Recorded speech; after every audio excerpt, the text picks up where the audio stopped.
بسم الله الرحمن الرحيم طاسيم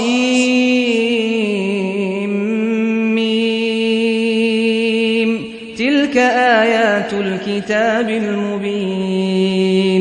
نتلو عليك من نبأ موسى وفرعون بالحق لقوم يؤمنون إن فرعون علا في الأرض وجعل أهلها شيعا يستضعف طائفة منهم يذبح أبناءهم ويستحيي نساءهم إنه كان من المفسدين ونريد أن نمن على الذين استضعفوا في الأرض ونجعلهم أئمة ونجعلهم الوارثين ونمكن لهم في الأرض ونري فرعون وهامان وجنودهما منهم ما كانوا يحذرون وأوحينا إلى أم موسى أن أرضعيه فإذا خفت عليه فألقيه في اليم ولا تخافي ولا تحزني إنا رادوه إليك وجاعلوه من المرسلين فالتقطه آل فرعون ليكون لهم عدوا وحزنا إن فرعون وهامان وجنودهما كانوا خاطئين وقالت امرأة فرعون قرة عين لي ولك لا تقتلوه عسى أن ينفعنا أو نتخذه ولدا وهم لا يشعرون وأصبح فؤاد أم موسى فارغا إن كادت لتبدي به لولا أن ربطنا على قلبها لتكون من المؤمنين وقالت لأخته قصيه فبصرت به عن جنب وهم لا يشعرون وحرمنا عليه المراضع من قبل فقالت هل أدلكم على أهل بيت يكفلونه لكم وهم له ناصحون فرددناه إلى أمه كي تقر عينها ولا تحزن ولتعلم أن وعد الله حق ولكن أكثرهم لا يعلمون ولما بلغ أشده واستوى آتيناه حكما وعلما وكذلك نجزي المحسنين ودخل المدينة على حين غفلة من أهلها فوجد فيها رجلين يقتتلان هذا من شيعته وهذا من عدوه فاستغاثه الذي من شيعته على الذي من عدوه فوكزه موسى فقضى عليه قال هذا من عمل الشيطان إنه عدو مضل مبين قال رب إني ظلمت نفسي فاغفر لي فغفر له إنه هو الغفور الرحيم قال رب بما أنعمت علي فلن أكون ظهيرا للمجرمين فأصبح في المدينة خائفا يترقب فإذا الذي استنصره بالأمس يستصرخه قال له موسى إنك لغوي مبين فلما أن أراد أن يبطش بالذي هو عدو لهما قال يا موسى أتريد أن تقتلني كما قتلت نفسا بالأمس إن تريد إلا أن تكون جبارا في الأرض وما تريد أن تكون من المصلحين وجاء رجل من أقصى المدينة يسعى قال يا موسى إن الملأ يأتمرون بك ليقتلوك فاخرج إني لك من الناصحين فخرج منها خائفا يترقب قال رب نجني من القوم الظالمين ولما توجه تلقاء مدين قال عسى ربي أن يهديني سواء السبيل ولما ورد ماء مدين وجد عليه أمة من الناس يسقون ووجد من دونهم امرأتين تذودان قال ما خطبكما قالتا لا نسقي حتى يصدر الرعاء وأبونا شيخ كبير فسقى لهما ثم تولى إلى الظل فقال رب إني لما أنزلت إلي من خير فقير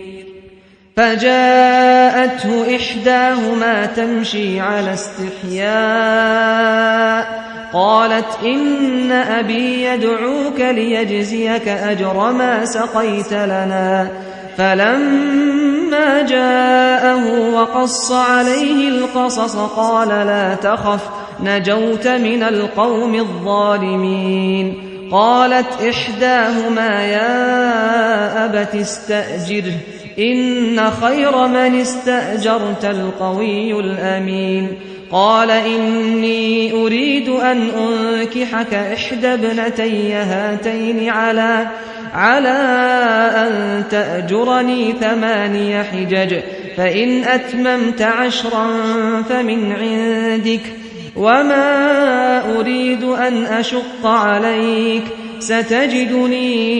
إن شاء الله من الصالحين قال ذلك بيني وبينك أيما الأجلين قضيت فلا عدوان علي والله على ما نقول وكيل فلما قضى موسى الأجل وسار بأهله آنس من جانب الطور نارا قال لأهلهم كثوا إني آنست نارا لعلي آتيكم منها بخبر أو جذوة من النار لعلكم تصطلون فلما أتاها نودي من شاطئ الوادي الأيمن في البقعة المباركة من الشجرة أي يا موسى إني أنا الله رب العالمين وأن ألق عصاك فلما رآها تهتز كأنها جان ولا مدبرا ولم يعقب يا موسى أقبل ولا تخف إنك من الآمنين أسلك يدك في جيبك تخرج بيضاء من غير سوء واضمم إليك جناحك من الرهب فذلك برهانان من ربك إلى فرعون وملئه إنهم كانوا قوما فاسقين قال رب إني قتلت منهم نفسا فأخاف أن يقتلون وأخي هارون هو أفصح مني لسانا فأرسله معي يرد أن يصدقني إني أخاف أن يكذبون قال سنشد عضدك بأخيك ونجعل لكما سلطانا فلا يصلون إليكما بآياتنا أنتما ومن اتبعكما الغالبون فلما جاءهم موسى بآياتنا بينات قالوا ما هذا إلا سحر مفترى وما سمعنا بهذا في آبائنا الأولين. وقال موسى ربي أعلم بمن جاء بالهدى من عنده ومن تكون له عاقبة الدار إنه لا يفلح الظالمون. وقال فرعون يا أيها الملأ ما علمت لكم من إله غيري فأوقد لي يا هامان على الطين فاجعل لي صرحا لعلي أطلع إلى إله موسى وإني لأظنه من الكاذبين. واستكبر هو وجنوده في الأرض بغير الحق وظنوا أنهم إلينا لا يرجعون. فأخذناه وجنوده فنبذناهم في اليم فانظر كيف كان عاقبة الظالمين. وجعلناهم أئمة يدعون إلى النار ويوم القيامة لا ينصرون. وأتبعناهم في هذه الدنيا لعنة ويوم القيامة هم من المقبوحين. ولقد آتينا موسى الكتاب من بعد ما أهلكنا القرون الأولى بصائر للناس وهدى ورحمة لعلهم يتذكرون. وما كنت بجانب الغرب إذ قضينا إلى موسى الأمر وما كنت من الشاهدين ولكننا أنشأنا قرونا فتطاول عليهم العمر وما كنت ثاويا في أهل مدين تتلو عليهم آياتنا ولكننا كنا مرسلين. وما كنت بجانب الطور إذ نادينا ولكن رحمة من ربك لتنذر قوما ما أتاهم من نذير من قبلك لعلهم يتذكرون. ولولا أن تصيبهم مصيبة بما قدمت أيديهم فيقولوا ربنا لولا أرسلت إلينا رسولا فنتبع آياتك ونكون من المؤمنين.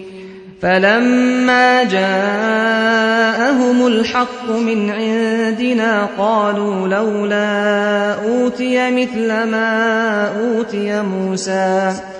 أولم يكفروا بما أوتي موسى من قبل قالوا سحران تظاهرا وقالوا إنا بكل كافرون. قل فأتوا بكتاب من عند الله هو أهدى منهما أتبعه إن كنتم صادقين. فإن لم يستجيبوا لك فاعلم أنما يتبعون أهواءهم ومن أضل ممن اتبع هواه بغير هدى من الله إن الله لا يهدي القوم الظالمين. ولقد وصلنا لهم القول لعلهم يتذكرون. الذين آتيناهم الكتاب من قبله هم به يؤمنون وإذا يتلى عليهم قالوا آمنا به إنه الحق من ربنا إنا كنا من قبله مسلمين. أولئك يؤتون أجرهم مرتين بما صبروا ويدرؤون بالحسنة السيئة ومما رزقناهم ينفقون. وإذا سمعوا اللغو أعرضوا عنه وقالوا لنا أعمالنا ولكم أعمالكم سلام عليكم لا نبتغي الجاهلين إنك لا تهدي من أحببت ولكن الله يهدي من يشاء وهو أعلم بالمهتدين وقالوا إن نتبع الهدى معك نتخطف من أرضنا أولم نمكن لهم حرما آمنا يجبى إليه ثمرات كل شيء رزقا من لدنا ولكن أكثرهم لا يعلمون وكم أهلكنا من قرية بطرت معيشتها فتلك مساكنهم لم تسكن من بعدهم إلا قليلا وكنا نحن الوارثين وما كان ربك مهلك القرى حتى يبعث في أمها رسولا يتلو عليهم آياتنا وما كنا مهلك القرى إلا وأهلها ظالمون وما أوتيتم من شيء فمتاع الحياة الدنيا وزينتها وما عند الله خير وأبقى أفلا تعقلون أفمن وعدناه وعدا حسنا فهو لاقيه كمن متعناه متاع الحياة الدنيا ثم هو يوم القيامة من المحضرين ويوم يناديهم فيقول أين شركائي الذين كنتم تزعمون قال الذين حق عليهم القول ربنا هؤلاء الذين أغويناهم كما غوينا تبرأنا إليك ما كانوا إيانا يعبدون وقيل ادعوا شركاءكم فدعوهم فلم يستجيبوا لهم ورأوا العذاب لو أنهم كانوا يهتدون ويوم يناديهم فيقول ماذا أجبتم المرسلين فعميت عليهم الأنباء يومئذ فهم لا يتساءلون فأما من تاب وآمن وعمل صالحا فعسى أن يكون من المفلحين وربك يخلق ما يشاء ويختار ما كان لهم الخيرة سبحان الله وتعالى عما يشركون وربك يعلم ما تكن صدورهم وما يعلنون وهو الله لا إله إلا هو له الحمد في الأولى والآخرة وله الحكم وإليه ترجعون قل أرأيتم إن جعل الله عليكم الليل سرمدا إلى يوم القيامة من إله غير الله يأتيكم بضياء